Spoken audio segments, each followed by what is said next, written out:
July 12, 2018. In the small Pakistani town of Moripur, women say they will vote in this year's election. The last time women voted there was 1947.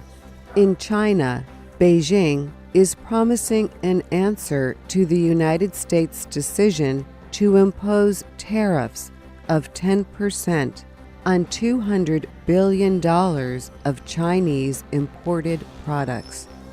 And in Croatia, soccer fans are celebrating after their team's victory against England in the World Cup semifinal.